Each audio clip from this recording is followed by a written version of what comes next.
Hey, cool kids. Welcome back to the Cool Grandpa podcast. I'm excited to have you here this week.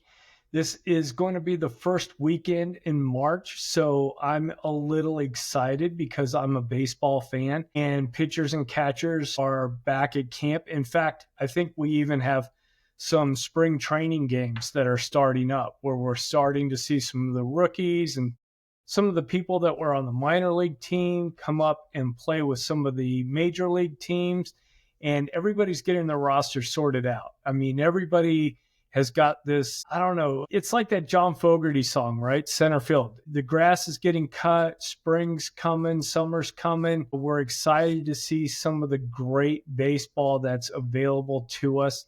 So all sorts of great things are starting to happen in March. Also, I think we're starting to get some rain coming in for the spring. I know my daffodils are in full bloom right now, but I'm down here in Atlanta, so a lot of our flowers are going to bloom a lot earlier than where you're at. I do want to talk with you guys and let you know that I've got a guest blog that has been published over at caringgrandparents.com. And this blog is titled From Grandpa's Heart, 4 Things to Say to Encourage Your Granddaughter. One of the things that's been great has been interviewing adult grandchildren, both grandsons and granddaughters, and really learning what the cool grandpas out there have been doing to connect with especially their granddaughters. So I wrote a blog about that. I'm super excited about it. I'm going to put that in the show notes. That's also being shared on the Facebook page and LinkedIn and different places. So go over to caringgrandparents.com. Check that out. They've got a lot of great resources over there as well. I want to get into a topic that came up when I was talking with another Greg. And that topic was, how do I go about as a grandfather sharing some of the life skills that I've accumulated, right? And I think that's something that we all want to do as grandparents, whether you're a grandmother or grandfather. We have kind of won a lot of lessons the hard way. And what we want to do is we want to pass those on both to our children as well as to our grandchildren.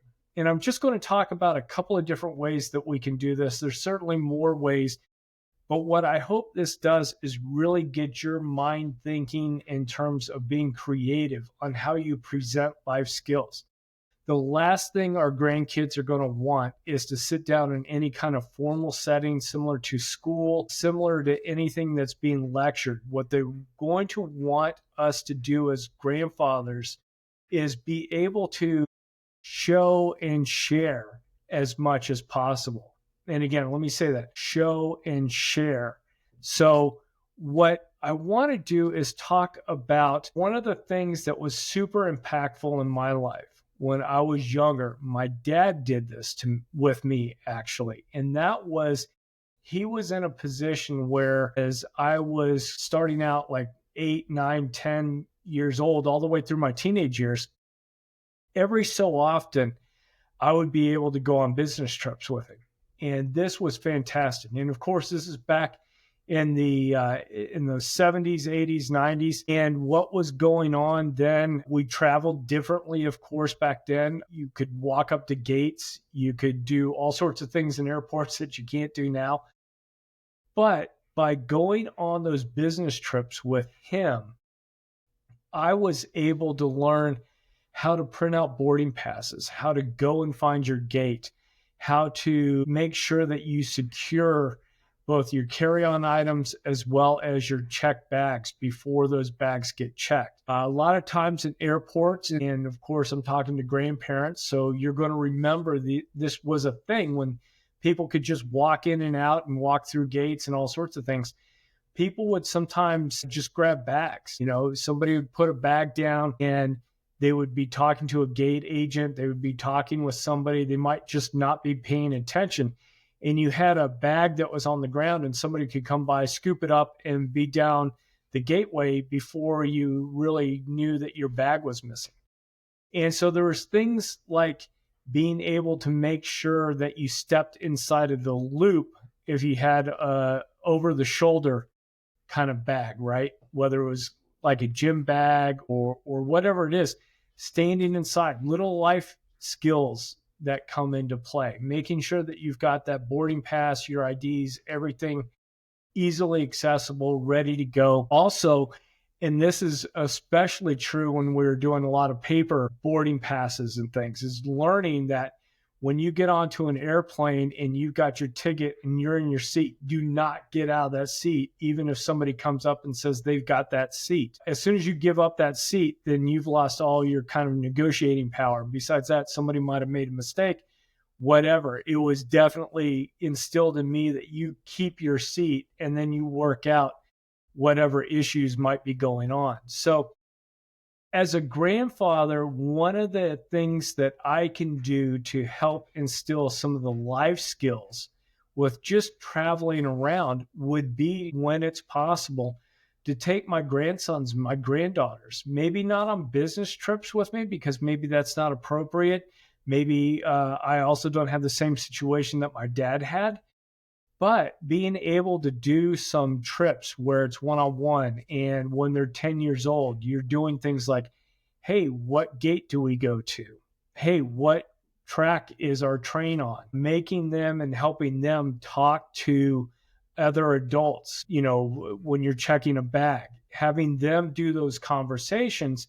You're there, you're protecting them, you're guiding that conversation, but you're the one that's helping them go through that.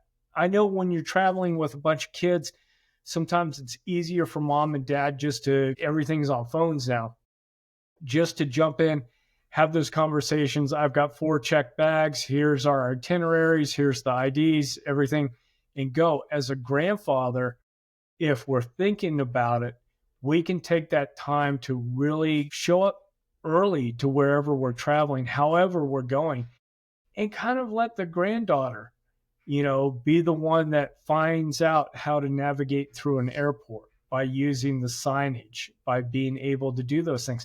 And it builds a lot of, I think, self-confidence when you have a younger person being able to guide their grandfather through an airport. If you got to go to C gate, and once they figure out that the gates are A, B, C, D, E, F, being able to recognize which ones they need to go to, and then which particular area they need to head to for boarding. And again, this is the same thing. If you're going by bus somewhere, if you're going by train somewhere, if you're taking a plane, maybe you're getting on a boat, whatever it is. I think sometimes when we do some travel, and it could even be just day excursions, putting the grandkids out in front a little bit, letting them be the guides, letting them kind of do some problem solving. And when they start to get stuff wrong, maybe we just ask questions, ask those guiding questions, and so they figure it out, because man, that's a really empowering thing when you have a 12-year-old that can kind of take grandma and grandpa through an airport and kind of navigate and be the one that leads you through. Fantastic. What a way to do it. And what a fun memory as well. The next life skill that I think comes into play, or how to present some life skills, let's say, is really going to meetings, right? A lot of grandpas love to get up, especially if you're in a more rural setting, and go meet the guys down at the coffee shop at 6 a.m. and catch up on the day's events. If you're farmers or not farmers, maybe there's the breakfast crew that you're getting together with. Bringing the grandchildren, when it's age appropriate, to those meetings so that they can hear not only some of the banter back and forth, but some of the things that you're going to be talking about that come up, right? It's going to be talking about health and how somebody's navigating the healthcare system because they've got a bad knee. And so now they've got to see a couple of doctors, get things lined up for a knee replacement. We all hate it, but we're getting old and these things happen. But it's great to be able to have a young person start to hear and start to be exposed. So that's all part of showing and sharing life skills with a young person. The other thing too that's great about that is that when you have something that might be even like a little investment club that's meeting, or other types of meetings around, bringing the young grandchildren with you. Again, this is all age dependent. is something to keep in mind because one, you get to show off and kind of like, hey, here's my grandson, here's my granddaughter. Everybody loves that. And don't be surprised if the other participants at the meeting start sliding the grandkids some extra candy, an extra little piece of pie, whatever it is. Those things happen. And as a grandkid that went through some of that, it's appreciated from the grandkids side. So take them to whatever meetings you have going on. Maybe it's an HOA meeting. It might be a little boring, but maybe there's something kind of interesting that's being going on in the neighborhood that you want to share or have them exposed to. Maybe it's a little bit of a conflict, right? Maybe there's a hot, juicy debate going on about a fencing. And this would be actually a good way for a young person to be exposed with how adults interact to resolve a difference. Again, this isn't going to be, if you know it's going to be a knockdown, drag out, cursing and lighting people's lawns on fire. That's not what I'm talking about. But if it's going to be some back and forth and getting settled and there's some compromise, that's a great way to show those kids how to navigate socially through adulthood and through conflict, because they'll be able to use some of those skills when they go back to middle school, when they go back to high school, when they're in college.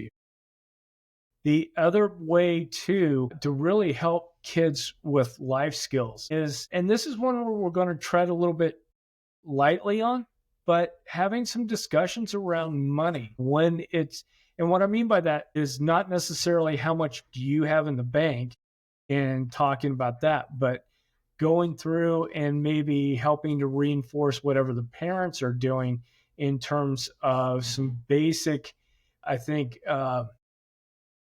checkbook balancing, right? And I know kids today, they don't have checkbooks. Everything's online. Most of that's all done for them. But being able to be aware of what $50 in the bank account means and what a $45 expenditure means with that in terms of savings. The other thing too is as kids start getting older, they start wanting stuff, right? It's just natural. I think especially young boys more than young girls.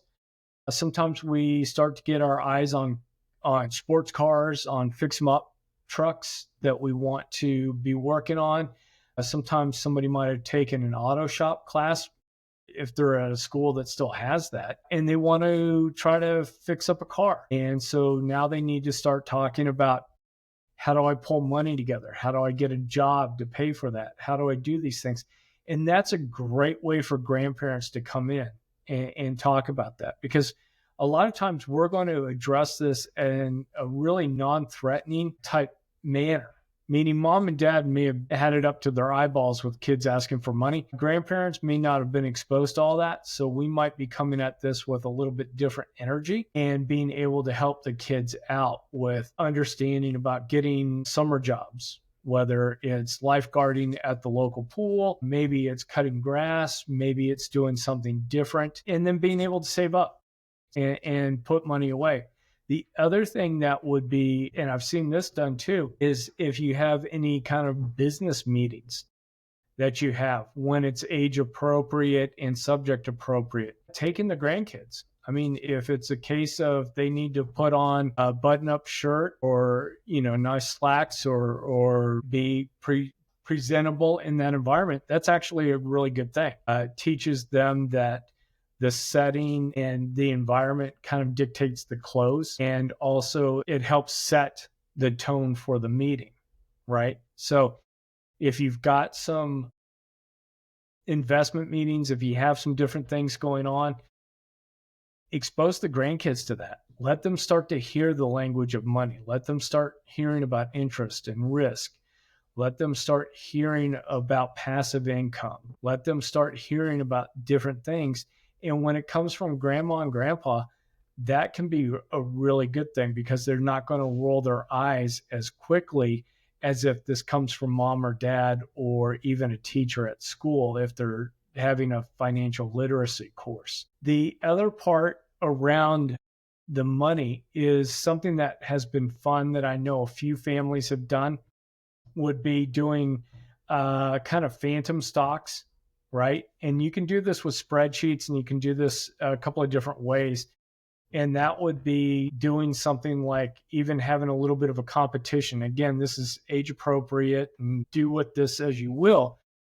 But being able to say, you have a fictitious $1,000 and I have a fictitious $1,000. Let's go for 30 days. And here's the investments, and here's how you can track them. Here's how you can look at the daily price of the stocks. Here's how we can track and see what's going on. That could be a really fun way. And then maybe at the end of it, you do something silly. And again, it's all situationally appropriate. Maybe you do put a $5 bet. If grandpa outperforms the granddaughter, maybe she owes granddad $5 or a double scoop ice cream cone. If the granddaughter outperforms grandpa for that 30 days, maybe he owes her a double scoop ice cream cone or $5 or whatever it is. Make it fun, but start that conversation around the life skills of understanding money, understanding travel, understanding how adults interact and how they function together. Those three things go a long ways towards showing and sharing life skills with our grandchildren. So I hope you found this inspiring. I guess I'm going to say inspiring, but I hope it gets the juices flowing, right? And I hope this starts to generate some ideas on, if you're interested in sharing life skills with your grandchildren, a few different possibilities about how you might go about that, as well as come up with your own. I would love to hear some of the ways that you're sharing your life lessons and turning those into information and influence with your grandchildren, so that maybe they have a little bit of a step up as they travel through life, that maybe they have been able to learn from some of the bumps and bruises that we've experienced on our trips, and their path is maybe just a little bit smoother because of the way we've been able to share our experiences with them.